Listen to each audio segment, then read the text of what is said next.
Now, this is the most important part and almost always the most overlooked part of keeping your crickets alive.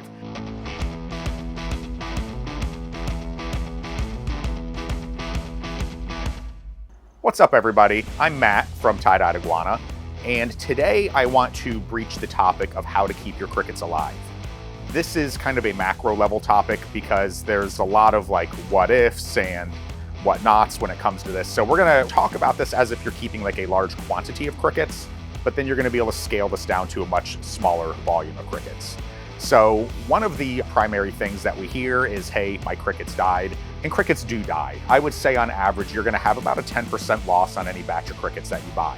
But if you're having more than a 10% loss, especially consistently more than a 10% loss, it's one of two things. It's either a source issue or it's an environmental issue. So when I say a source issue, that could be where you're getting them from, whether it's the store you're getting them from, or whether it's the source the store is getting them from. I would say typically that's pretty slim that that's actually the case.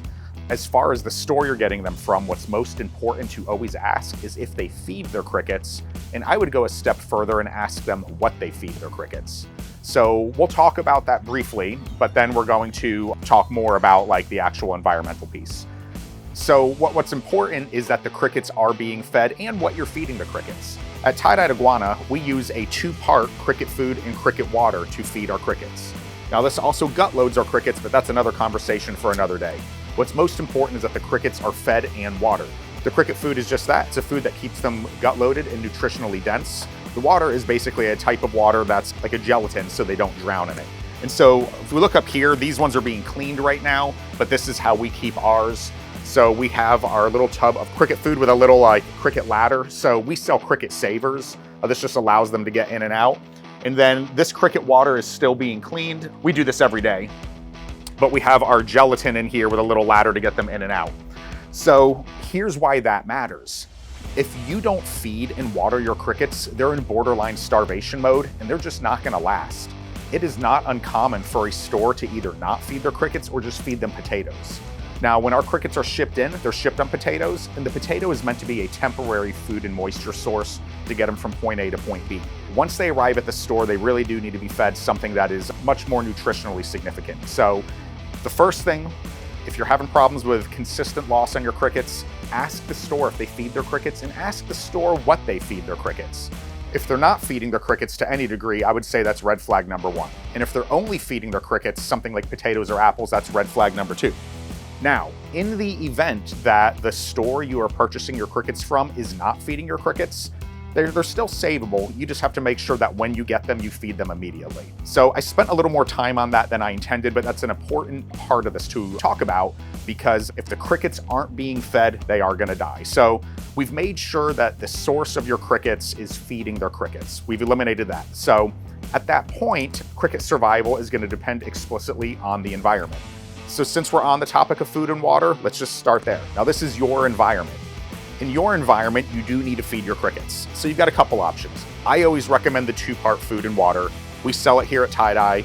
Most stores sell it. Ours is in like a plain unmarked packaging, and that's because we manufacture it in bulk and then cup it ourselves. It keeps the price a lot lower for you. You will find some pre-labeled, pre-packaged products, which are sufficient, but they're often a combination food and water source, and they end up being much more expensive per volume because the cricket sucks the moisture out of it before they can consume all the food. So two parts will always give you a little bit more bang for your buck. If you're using a cricket pen or a cricket house, and this is typically what you're gonna use for a smaller volume of crickets, I would say like maybe 200 or less, you're gonna feed them directly in here. So this is our Tye-Dyed Iguana cricket house. So what we have are these little like ramp bowls, and you would just put the food in one, the water in another. These are just the little doors that go on the lid of the cricket pen, but that's where your food and your water would go. Now, if you are keeping them by the thousand, in a bulk bin, you can see the food and the water. Just make sure when you do something bulk like this, you need a way for the crickets to get in and out of it. So this is just a hardware cloth. It's the PVC coated hardware cloth, but you need some way for them to climb in and out because this is smooth and they will often get stuck. Now I say it's smooth and you notice when climbing it, we've been using these cups for years, so they're nice and grooved and tore up and they have a little bit more grippiness to them. So food and water, number one, probably 50 to 60% of the time, if your crickets are dying, it's because they're not being fed appropriately. Now, this is the most important part and almost always the most overlooked part of keeping your crickets alive. And this applies to a smaller container, but in particular, it applies to a bigger container. The most important part of this is going to be ventilation. And you never hear anybody talk about this, but I am telling you, this makes a difference 100% of the time. I know that's a bold statement, 100%, but dude, this is the real deal. So we're gonna look at this on the larger scale and then talk about how we can scale this down to your cricket pen. So the first thing, as far as ventilation, has to do with the surface area the crickets are living on. So in here, we have pieces of egg crate and then we have paper towel tubes. Now, you don't need paper towel tubes in yours, but we use these because as we sell them, it's easier to pull the tube out and then we can move the crickets that way. But notice everything is slotted vertically. Moisture evaporates straight up. What is very common that we see all the time is people take their egg crate, and this is unknowing, this is not done with malicious intent, but they do several things. First, they lay the egg crate flat in the cage. And the crickets love it and they climb on it, but as they die and as they poop and pee, all that moisture, it gets trapped underneath the egg crate. So when we have several pieces of egg crate stacked on top of each other, what you're doing is you're getting a whole bunch of humidity trapped inside there, and crickets do terrible with humidity. It will kill them very quickly. On that same token, when your egg crate is flat, right now I staggered it so it's not nesting, but I've seen other people where they stack it like this and it literally nests down. So not only do you have humidity trapped in between these layers, but now it's nested one inside the other and there's literally no airflow, no ventilation. So catastrophe number one is the orientation of the surface area in your cricket bin. So whether you're doing egg crate in a larger scale cricket bin like this, or if you're just using your smaller cricket container, your surface area needs to always be slotted vertically. So in a cricket container, what I would do, like if you're using toilet paper tubes, you just stick them like this, straight up and down. Or let's just say we're using egg crate. What you need to do is you need to slot it in here so it's straight up and down. So if it's falling over, this is where you get creative. Maybe we put a toilet paper tube, egg crate, toilet paper tube. Look at that. And now we can put several toilet paper tubes. And this gives us our surface area, and it's also keeping the egg crate vertical so that your humidity can evaporate. I am telling you, if you are having any sort of consistent issue with crickets dying, this right here is gonna be a game changer. When it comes to a container like the cricket pen that has these tubes that go in and out, obviously the vertical nature of the egg crate is a little bit more challenging, but you still wanna make sure everything's vertical in there. What you cannot mitigate is the crickets getting in the tube as far as humidity goes. But it's so minuscule at that point, it won't even matter. But just keep that in mind that everything's vertical. But there's more, and there is an easy way to make this even easier. So once I address this with a customer when they're having crickets die, because this is nearly always the case, the second part of ventilation that is probably the most critical and always overlooked is the ventilation on the lid. So if you're using a cricket container like this lid is perfect. That is exactly the ventilation that you need. There's no more conversation here. But here's where it matters.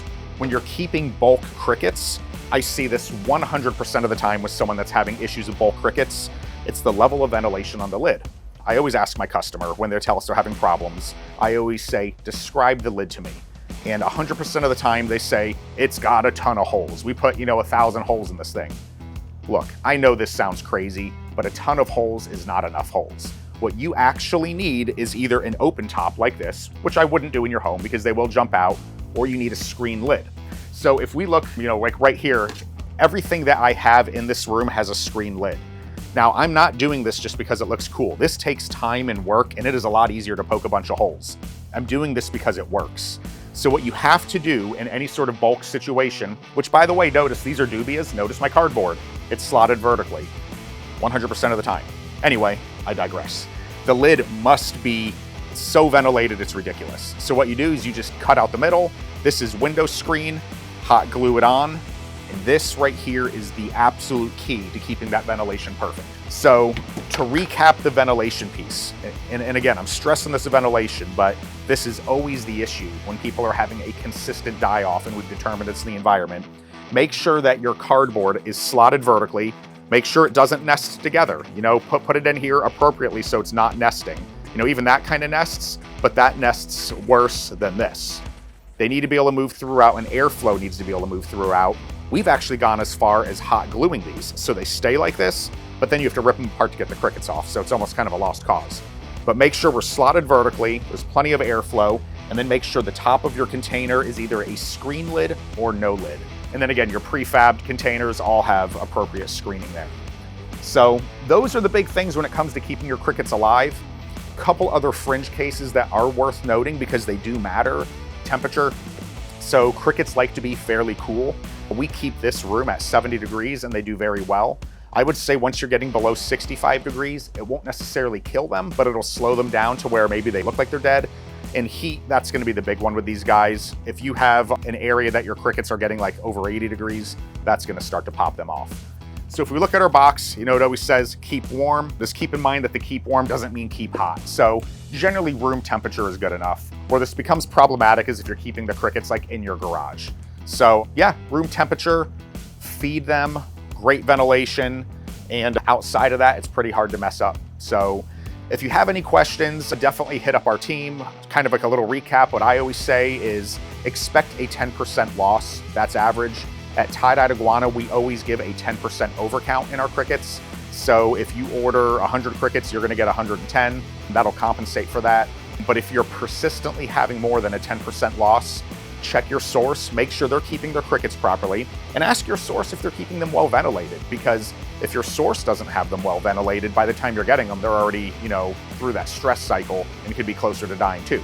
So make sure your source is keeping them properly. Are they well ventilated, right temperature? Are they feeding the crickets? And then after that, look at your own environment.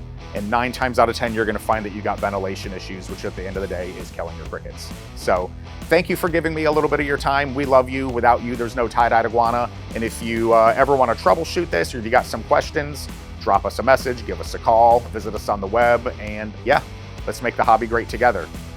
Appreciate your time. Have a good day.